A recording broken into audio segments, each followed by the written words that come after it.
Today we are going to learn dimensions property in Revit. So here I have shown lots of type.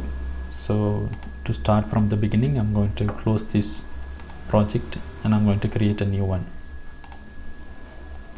Let me save it for a reference. I'm going to say save.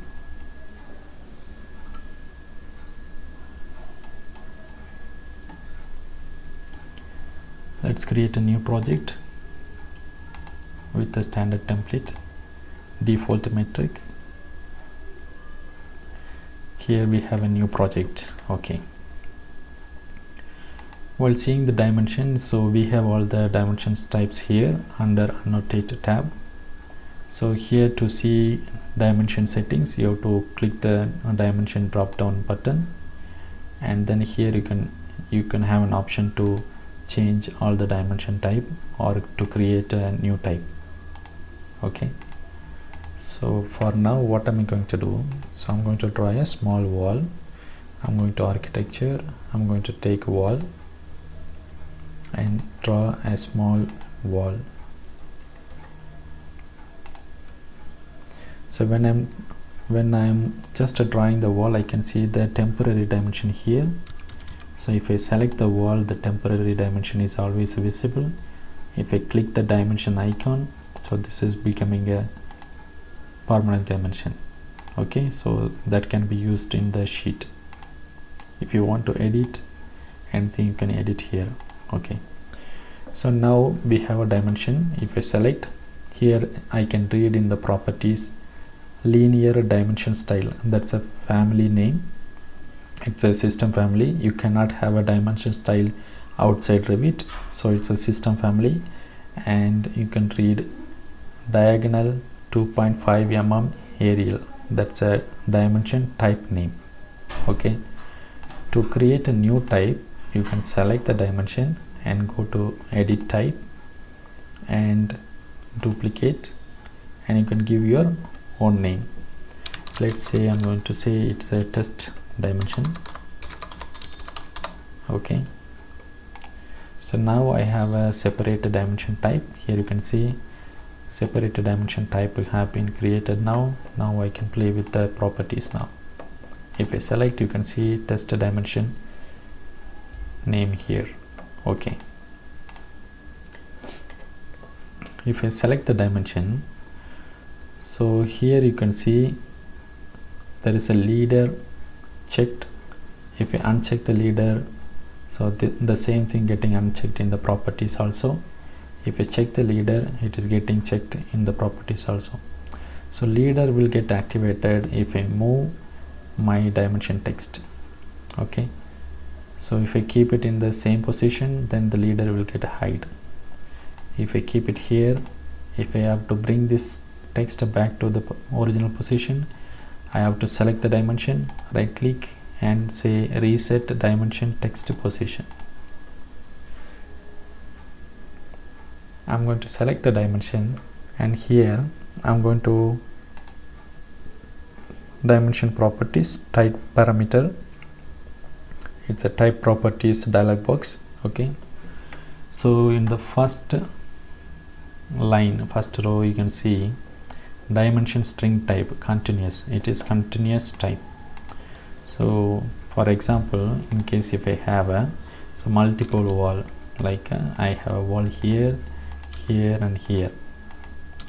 If I select this dimension and if I click on edit witness line, and I can continue this dimension, and if I select dimension, the whole dimension going to get selected. So it's a continuous type.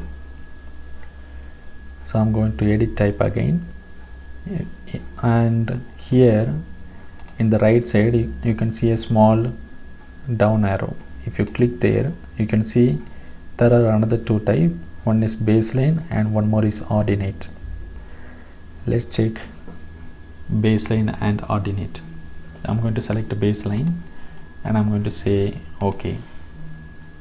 So here you can see now the dimension type has been changed. So this is what baseline dimension will look like. Okay, so in case if you want to change the row space, you can select the dimension. Here you can see a small handle, so if you increase the height, then evenly the row height will change. You can reduce also. And then if you want to start from right side, you can select the dimension, and here you can see a flip arrow, you can select. Now you can see the dimension is starting from right side. Okay, this is how you can switch dimension. Let's see the another type. I'm going to select the dimension and I'm going to edit type, and here in the first row again I'm clicking on the baseline and I'm selecting ordinate.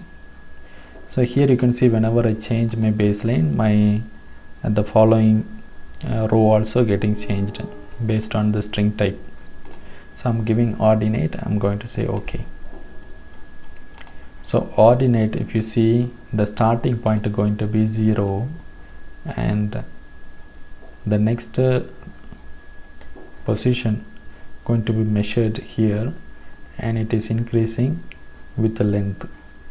In case if I want to measure from right side, I have to click on the flip icon.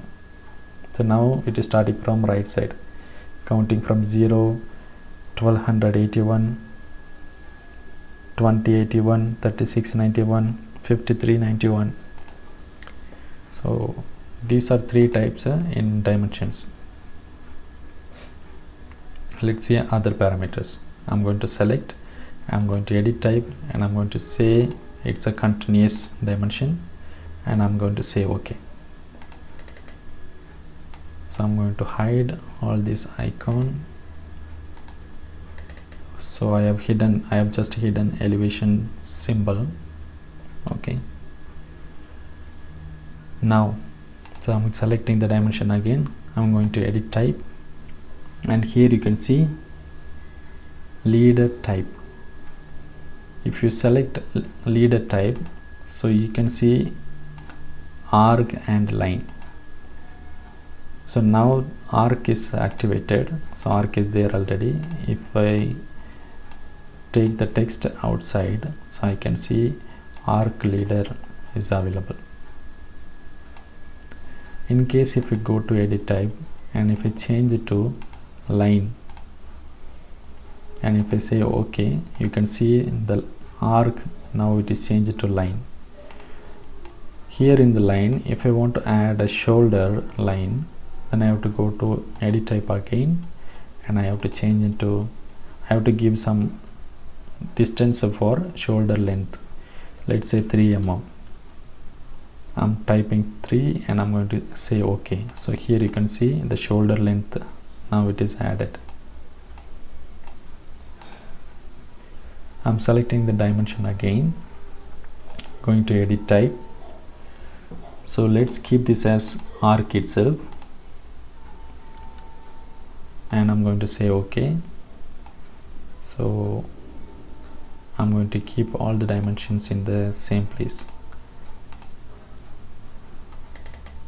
and I'm selecting and I'm going to edit type. Here let's see leader tick mark, now it is none. So in case if I move this text, here you can see, so this is the leader, and the leader tick mark, we don't have anything here. So if I go to edit type, and here in the leader tick mark, if I'm changing it to arrow 30 degree, or I have so many options. If I give arrow 30 degree, let's say how it is changing. So I'm going to keep the parameters here. Okay, and I'm going to apply. So here you can see the 30 degree arrow have been added. I'm going to say OK. To show you clearly, I'm selecting it again, go to edit type, and here change it to arrow filled 30 degree, and I'm going to say apply. Here you can see the arrow has been added. Let's go to the next settings. I'm selecting the dimension, I'm going to edit type. So here you can see line weight. Now the line weight is 1. So this line weight means for leader line and all other dimension line. So in case if I change it to 6 and I'm say apply, we are not seeing any changes now because the thickness line is not activated. So you have to click here, the thin line is activated now. If I click again, now I can see all the thickness now. I'm selecting, I'm going to edit type, and here you can see if I'm going to change it back to 1, I'm applying. Now you can see all the thickness, now it is changed to 1. Tick mark line weight, it's a separate settings, so you can give a different thickness for a tick mark. So this tick mark actually means this one for the witness line. If I change this thickness to 2 and I'm going to say apply, it is changing. If we apply to 1 and apply, it is changing. I'm going to apply 7 and apply, now it is changing, you can see. So this tick mark line weight includes this tick mark and our leader head also. I'm going to edit type again. Let's check the other parameters. So we have seen tick mark line weight. So the next row, it is for a dimension line extension. So dimension line means this horizontal line, So in case if I increase to 10 mm and I'm say apply, here you can see the line is increasing. If I change it back to 0, you can see the line, there is no line now. Let's give 2.4 again and apply. Now there is a small line and I'm going to say OK. I'm selecting the dimension again, go to edit type. Here you can see flipped dimension line extension 2.4 mm and it is hidden now. I'm going to the next line, witness line control gap to element. In case if I click on the down arrow mark, I have two options. I can keep it to fixed to dimension line or gap to element. So let's see what that means. So this is your witness line, okay, and I'm taking a reference from this wall center. So now if I select this dimension, I'm going to edit type, I'm going to say fixed to dimension line and apply.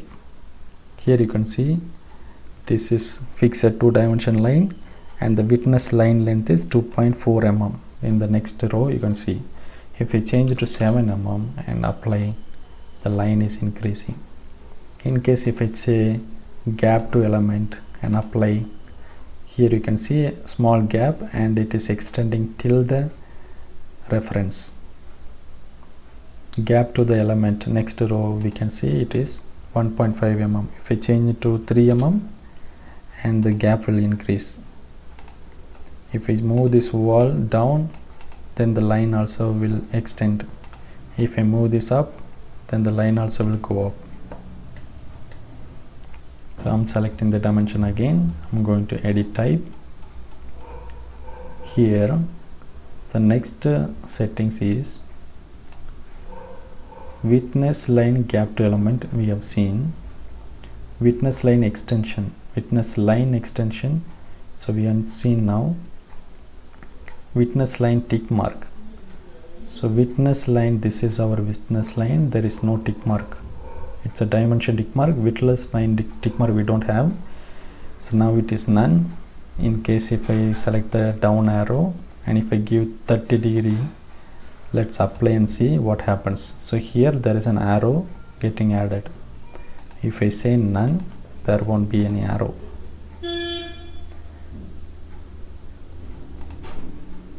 So we are going to continue dimension properties video in another separate video. Thanks for watching. Bye bye.